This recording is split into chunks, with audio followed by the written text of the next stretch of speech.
Pemirsa, sepanjang tahun 2020, pasar modal Indonesia menghadapi sejumlah tantangan di tengah pandemi virus corona ini.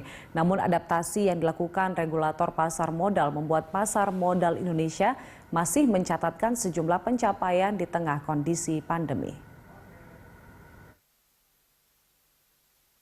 Capaian positif pasar modal Indonesia tercermin dari maraknya perusahaan yang masuk ke pasar modal Indonesia. Bursa Efek Indonesia atau BEI mencatat hingga 30 Desember 2020 ada 51 perusahaan yang melakukan penawaran umum saham perdana atau initial public offering. Capaian tersebut menjadikan Indonesia sebagai bursa dengan jumlah IPO terbanyak di kawasan ASEAN.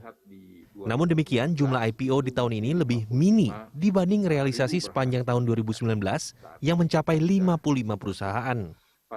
Kalau kita lihat dari slide yang ini adalah berdasarkan EY Global IPO Report. Kita lihat bahwasanya prestasi kita cukup bagus ya. Kita termasuk dari 2018, 2019 dan 2020 kita termasuk 10 besar di dunia yang pencatatannya tertinggi ya. Tertinggi di ASEAN dan termasuk top tertinggi 10 tertinggi di dunia. Dari 51 perusahaan yang melakukan IPO di tahun 2020, tercatat satu emiten yang menawarkan emisi di atas 1 triliun rupiah saat IPO. Emiten itu PT Metro Healthcare Indonesia Tbk dengan kode saham CARE yang menggelar IPO pada 13 Maret 2020 lalu.